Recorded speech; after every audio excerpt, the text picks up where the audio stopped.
আলাইকুম রশিদ ভাই, সেক্রেটারি দিছিলাম, ঠিক হয়েছে আপনার? হয়েছে ভাই, ওয়ালাইকুম সালাম ভাই, হয়েছে।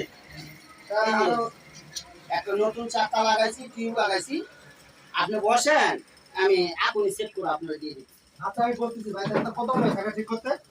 5 মিনিট লাগবো ভাই, ঘড়ি ধরে 5 মিনিট, একটু বসেন, আমি এখনই আপনার দিয়ে দিব।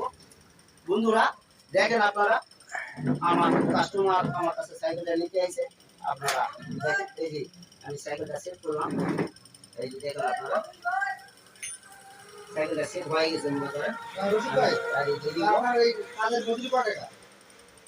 মাল সহ আপনার বিল আইছে ভাই 650 টাকা। 650 টাকা? আচ্ছা ভাই, আপনার টাকাটা নেন, আমি টাকাটা দিচ্ছি, আপনার 650 টাকা নেন, বুঝছেন? ঠিক মতো হবে তো সাইকেলটা নাকি? না না, কোনো সমস্যা হবে না, আপনি ঠিক মতো চালাতে পারবেন। এই যে ভাই 650 টাকা দিয়েছেন, আমি 600 টাকা দিলাম ভাই। আলহামদুলিল্লাহ। আপনি তো খুশি ভাইয়া? জি ভাই, আমি খুশি। আপনি খুশি তো? আলহামদুলিল্লাহ, আমি খুশি ভাইয়া। ঠিক আছে ভাই, তাহলে আমি আসি, আমি আশেপাশে আছি, আপনি ঠিক করে আমি চলে যাই। ঠিক আছে, ঠিক আছে। হ্যালো বন্ধুরা, দেখেন আমার এক বাইক সাইকেল ঠিক করে নিল, মাল সহ 650 টাকা বিল হচ্ছে, 600 টাকা দিয়েছে। আপনার যদি ভিডিওটা ভালো লাগে, সবাই লাইক কমেন্ট দিয়ে, পারলে একটা করে শেয়ার দিয়ে সবাইকে দেখার সুযোগ করে দেবেন। সবাই ভালো থাকুন, সুস্থ থাকুন, ধন্যবাদ।